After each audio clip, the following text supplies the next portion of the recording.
Everyone to aspirant Jaspreet. So today we will discuss types of cooperative society. So there are many types of cooperative society. First is producer cooperative society, then consumer cooperative society. अब इसका name producers cooperative society है तो इसमें सारे producers ही होंगे, सारे producers ने मिलके ये कोऑपरेटिव सोसाइटी बनाई है अपने वेलफेयर के लिए। मेनली इसमें स्मॉल प्रोड्यूसर्स होंगे। सेकंड, इसमें कंज्यूमर्स होंगे। Then third is marketing cooperative marketing society. Fourth is cooperative credit societies. Fifth is cooperative housing society and sixth is cooperative farming society. So now we will discuss one by one. First is consumers cooperative society. So consumer cooperative society protect the interest of consumers. ये consumers के interest को protect करेंगी, consumer के welfare के लिए बनाई गई है, कंज्यूमर्स की सारी नीड्स पूरी करने के लिए। एक कंज्यूमर को क्या चाहिए, एक कस्टमर को क्या चाहिए कि उसे जो गुड्स हैं वो रिजनेबल रेट पे मिले, बेस्ट प्राइस पे मिले और क्वालिटी भी अच्छी मिले। आपको क्या चाहिए? Quality plus best price. So इस बात का कोऑपरेटिव सोसाइटी पूरा ध्यान रखती है। Good quality products at reasonable prices, ये इसका गोल है, कस्टमर्स तक पहुंचाना।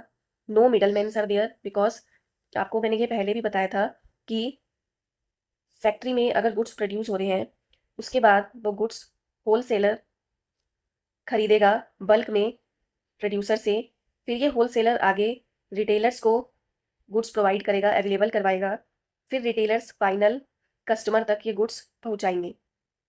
कस्टमर मीन्स गुड्स परचेज करने वाला और कंज्यूमर मीन्स स्टूडेंट्स जो वो कंज्यूम कर रहा है, जो गुड्स का यूज कर रहा है, उन्हें हम कंज्यूमर कहेंगे। There is difference between consumer and customer. Customer जो गुड्स परचेज कर रहा है, आप हम जैसे आपने एक आइसक्रीम परचेज करी और वो आइसक्रीम आपने अपने छोटी बहन को खिला दी या छोटा बच्चा है आपके घर में, तो उस समय कंज्यूमर वो हुआ, आप कस्टमर हुए, क्योंकि आपने परचेज करी थी, कंज्यूम नहीं करी। अगर आप ही उसी टाइम कंज्यूम कर लेते हैं तो आप ही कस्टमर हुए और आप ही कंज्यूमर हुए। तो कोऑपरेटिव सोसाइटी इस बात का ध्यान रखती है कि ये मिडल मैन हटा देती है यहाँ से। होलसेलर्स एंड रिटेलर्स हट गए। स्टूडेंट्स, रिटेलर मीन्स जैसे जो आपकी लोकेलिटी में छोटी छोटी दुकानें या मॉल्स होती हैं। सो अगर इसमें होलसेलर्स और रिटेलर्स हट गए तो फैक्ट्री और कस्टमर में सीधा लिंक बन गया। सपोज फैक्ट्री ने होलसेलर को प्रोडक्ट 15 रुपीज़ का दिया था, होलसेलर ने आगे रिटेलर को 20 का दिया, रिटेलर आगे कस्टमर को 25 का दे रहा है। इस तरह से कस्टमर को 25 रुपीज़ पे करने पड़े अपने पॉकेट से।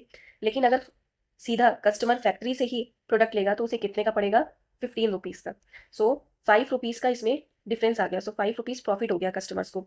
सो यहाँ पे जो कंज्यूमर कोऑपरेटिव्स होते हैं वो सीधा प्रोड्यूसर से ही बल्क में प्रोडक्ट्स खरीदते हैं और फिर जितने भी मेंबर्स होते हैं सोसाइटी में वो अपने मेंबर्स में जिसे जो जो गुड्स की नीड है वो डिस्ट्रीब्यूट कर देते हैं। Society purchases goods directly from the wholesalers and sell goods to its members. So there are no middleman. Profit, if any profit is there, कोई भी प्रॉफिट सरप्लस बचता है, so this is divided between the members on the basis of capital contribution, या उन्होंने जितनी purchases करी हैं, जिसने जितनी परचेजेस करी हैं उन्हें उस हिसाब से उतना जो सरप्लस बचा है वो डिस्ट्रीब्यूट हो जाएगा। So this was consumer cooperative society. Amul, Amul is a best example of cooperative society. Amul the taste of India. ये फार्मर से मिल्क कलेक्ट करते हैं। काफ़ी सारी कोऑपरेटिव सोसाइटीज़ हैं, स्टेट लेवल पे, डिस्ट्रिक्ट लेवल पर, विलेज लेवल पर एंड नेशनल लेवल पर। काफ़ी सारी कोऑपरेटिव सोसाइटीज़ फॉर्म हुई हैं पूरे एक इंडिया में अपना मिल्क डिस्ट्रीब्यूट करने के लिए। Second is producers cooperative society. So producer cooperative society में सारे प्रोड्यूसर्स ही होंगे, मेनली स्मॉल प्रोड्यूसर्स। जैसे कि आपको पता है कि आजकल इन्वायरमेंट में बिजनेस में काफ़ी कंपटीशन है। सो कई बार स्मॉल प्रोड्यूसर्स को रॉ मटेरियल अवेलेबल नहीं हो पाते हैं। जो बिग बिग प्रोड्यूसर्स हैं जिनके पास बहुत पैसा है, जिन कंपनीज के पास, वो ज़्यादा पे करके रॉ मटेरियल्स ले लेते हैं। सो ये जो स्मॉल प्रोड्यूसर्स होते हैं ये आपस में मिल जाते हैं, कमेटी बना लेते हैं, कोऑपरेटिव बना लेते हैं, एक संघ बना लेते हैं। फिर ये डायरेक्टली जो सप्लायर्स हैं उनसे डायरेक्टली सप्लायर से ये लिंक बनाते हैं, वहाँ से इकट्ठा ये अपना कैपिटल जोड़कर रॉ मटेरियल खरीदते हैं। Protect the interest of small producers, ये स्मॉल प्रोड्यूसर्स के वेलफेयर के लिए बनाई गई है ये society. To make available raw materials to small producers at reasonable rates. Small एक रीजनेबल रेट्स पे ये रॉ मटेरियल खरीदते हैं सप्लायर से, अच्छे से नेगोशिएट कर सक पाते हैं, बिकॉज बहुत सारे स्मॉल प्रोड्यूसर्स मिलकर एक सप्लायर के पास गए हैं।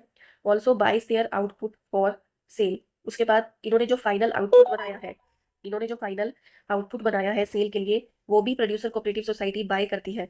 सरप्लस इफ इज डिस्ट्रीब्यूटेड, अगर कोई सरप्लस उसमें होता है, कोई प्रॉफिट जनरेट होता है इनकी डीलिंग्स में, सो वो मेंबर्स को अगेन बैक डिस्ट्रीब्यूट हो जाता है on the basis of goods produce और सोल्ड बाय द सोसाइटी, कि इन्होंने कितना, प्रोड्यूसर्स ने कितना प्रोड्यूस किया है या सोसाइटी ने इनके प्रोड्यूस कितने सोल्ड किए हैं।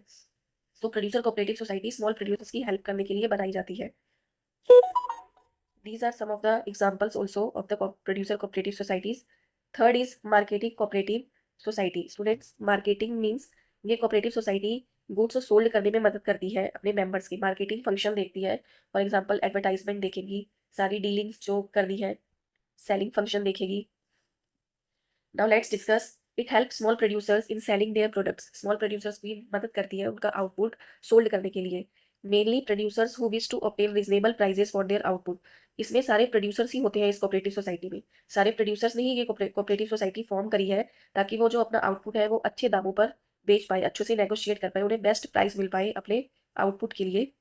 Society pools the output of individual members. Society output जो मेंबर्स का है, जितना जितना प्रोड्यूसर ने प्रोड्यूस किया है उसे पूल करती है, उसे इकट्ठा करती है, जितना जितना मेंबर्स ने प्रोड्यूस किया है। Then society perform marketing function like, ये ट्रांसपोर्टेशन देखेगी, इन्हें ट्रांसपोर्टेशन प्रोवाइड करेगी। अगर ये इंडिविजुअली प्रोड्यूसर्स काम करते इंडिविजुअली तो इन्हें अलग अलग सारी सर्विसेज हायर करनी पड़ती, ट्रांसपोर्टेशन अलग, वेयर हाउसिंग अलग, बैंकिंग अलग। लेकिन अब जैसे कि ये साथ में सब मिल गए हैं, इन्होंने कोऑपरेटिव बना ली है, तो अब इनके लिए ये फंक्शन एक ही हो गया। ट्रांसपोर्टेशन देखना है, फिर वेयर हाउसिंग, इनकी खुद के वेयर हाउसिंग स्टोर्स होंगे, देन पैकेजिंग एक्सेट्रा। और अगर इन डीलिंग्स में इनका कोई भी प्रॉफिट होता है सो ये डिस्ट्रीब्यूट बैक हो जाता है इन मेंबर्स में ही, on the basis of each partners contribution to the pool of output. जितना जितना उन्होंने आउटपुट दिया था सोसाइटी को सेल करने के लिए, उस हिसाब से प्रॉफिट उनमें डिस्ट्रीब्यूट हो जाएगा। सो बेसिकली ये कोऑपरेटिव सोसाइटी भी फार्मर स्मॉल प्रोड्यूसर से मिलकर बनी है, जिन्हें है किसमें हेल्प चाहिए, मार्केटिंग फंक्शंस में जिन्हें हेल्प चाहिए। सपोज ट्रांसपोर्टेशन में हेल्प चाहिए, वेयर हाउसिंग में गुड्स स्टोर करने के लिए, या पैकेजिंग में, advertising. Fourth is farmers cooperative society. ये कोऑपरेटिव सोसाइटी फार्मर्स मिल के फॉर्म करते हैं। इसमें इस कोऑपरेटिव सोसाइटी में सारे फार्मर्स होंगे। So now let's discuss, it protects the interest of farmers by providing better inputs at reasonable cost. So इसमें फार्मर्स को बेटर इनपुट्स प्रोवाइड किए जाते हैं। इनपुट मीन्स उन्हें जो जो भी रिसोर्सेज की जरूरत है फार्मिंग करने के लिए, एग्रीकल्चर एक्टिविटीज करने के लिए। So members wish to jointly take up farming activities, they jointly take farming activities to gain the benefits of large scale farming and increase the productivity.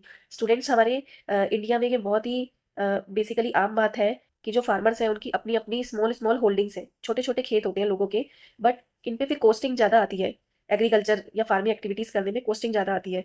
सो लेकिन अगर ये सारे जो मेंबर्स हैं वो अपनी लैंड कंबाइन कर ले, अपनी लैंड कंबाइन कर ले, तो डुप्लीकेशन ऑफ एफर्ट्स भी नहीं होंगे। सारे जो भी जितने भी काम हैं अलग अलग नहीं करने पड़ेंगे फार्मर्स को, एक ही बार हो जाएंगे।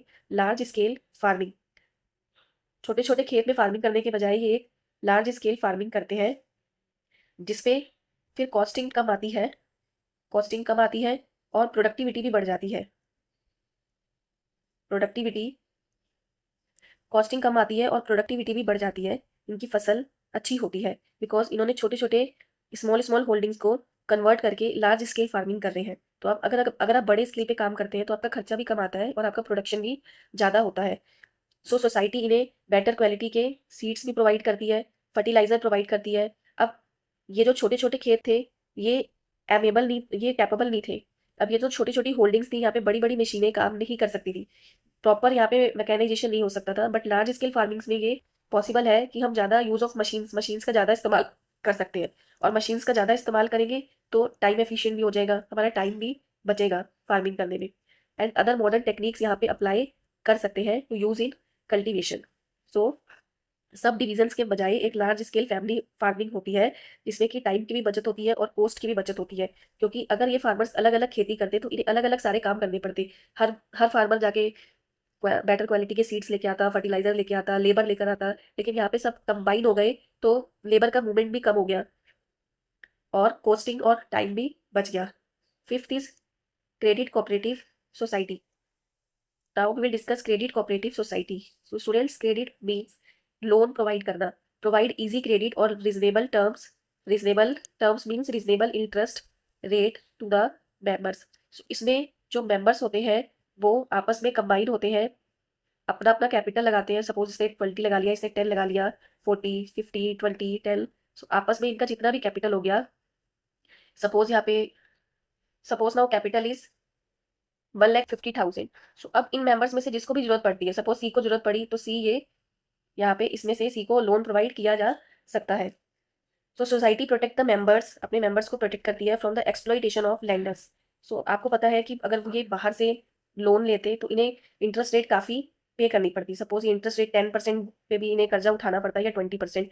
इसीलिए ये कोऑपरेटिव सोसाइटी फॉर्म की गई है। सारे मेंबर्स मिलकर अपना अपना कैपिटल लगाते हैं और जिस भी बंदे को लोन की जरूरत है इसमें से लोन ले सकता है। एक रिजनेबल रेट पे भी प्रोवाइड करते हैं ये।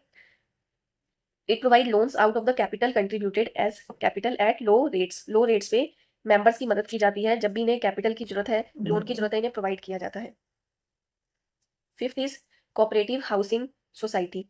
सो बेसिकली इसमें वो लोग होंगे, वो पीपल होंगे विद लिमिटेड मीन्स, जिनके पास इनकम कम है हाउसेस कंस्ट्रक्ट करने के लिए, बट ये चाहते हैं कि इनका एक ड्रीम हाउस हो। सो ये सोसाइटी इनकी मदद करती है उन मेंबर्स की जिनके पास लिमिटेड मीन्स है कि इन्हें एक रिजनेबल कॉस्ट पे घर दिलवा सके। So society solves the housing problems of the member by constructing the houses, and giving options of paying in installments, इन हाउसेस बनाने में मदद करती है और इन्हें ये ऑप्शन मिलता है कि ये इजी इंस्टॉलमेंट्स में पे कर सकते हैं। Easy house installments. And societies construct flats, और या तो ये इन्हें बना के देते हैं या फिर प्लॉट भी प्रोवाइड करते हैं अपने मेंबर्स को कि अपनी मर्जी से भी कंस्ट्रक्ट कर सकते हैं हाउस। तो हाउसिंग कोऑपरेटिव सोसाइटी अपने मेंबर्स की मदद करती है हाउसेस बनाने में एक उचित कॉस्ट पर, और उनके बाद उन्हें इजी इंस्टॉलमेंट्स भी में चांस देती है, ऑप्शन देती है कि आप इंस्टॉलमेंट्स में पे कर सकते हो। So I hope students that this is clear. Now let's discuss once again. First one was Consumer Cooperative Society. Consumer Cooperative Society अपने मेंबर्स को बेटर क्वालिटी के गुड्स बेस्ट प्राइस पे अवेलेबल करवाती है। यहाँ पे मिडल मैन्स का कोई रोल नहीं होता, मिडल मैन्स हटा दिए जाते हैं। कस्टमर सीधा फैक्ट्री से या बड़े बड़े होलसेलर से डील करते हैं। Second, producer cooperative society small producer से मिलकर बनती है ताकि ये जो बिग प्रोड्यूसर्स हैं इनसे कम्पीट कर पाए। ये इन्हें रॉ मटेरियल प्रोवाइड कराती है। ये सीधा सप्लायर्स पास जाते हैं। स्मॉल प्रोड्यूसर अच्छे से नेगोशिएट कर सकते हैं क्योंकि इन्हें सारे स्मॉल प्रोड्यूसर्स मिल गए हैं। अब इन्हें ज़्यादा अमाउंट में रॉ मटेरियल चाहिए होगा तो ये सीधा सप्लायर से डील करते हैं, अच्छे से अच्छे रेट पे रॉ मटेरियल लेते हैं। Second, third is marketing cooperative society. ये कोऑपरेटिव सोसाइटी प्रोड्यूसर्स, जो स्मॉल प्रोड्यूसर्स ने आउटपुट बनाया था, उन्हें सेल करने में इन्हें मदद करती है और इनके सारे फंक्शन देखती है, ट्रांसपोर्टेशन के, वेयर हाउसिंग के, पैकेजिंग के। Then fourth is farmer cooperative society. Farmers की हेल्प करती है, इन्हें better quality of raw material provide करती है। छोटे छोटे खेतों में फार्मिंग करने के बजाय एक लार्ज स्केल फार्मिंग होती है जिसमें मशीन्स की हम काफ़ी हेल्प ले सकते हैं क्योंकि फार्मिंग का स्केल बढ़ चुका है तो इसमें टाइम और कॉस्ट भी कम लगती है और फसल ज़्यादा होती है। Fifth is credit cooperative society. Credit cooperative society अपने मेंबर्स का ध्यान रखती है कि किसी को भी लोन चाहिए बेटर रेट्स पे, तो जितना जितना लोगों ने कैपिटल लगाया है उसी में से ये लोन प्रोवाइड कर देती है एक अच्छे दाम इंटरेस्ट रेट पर, लो इंटरेस्ट रेट पर। So I hope it is clear.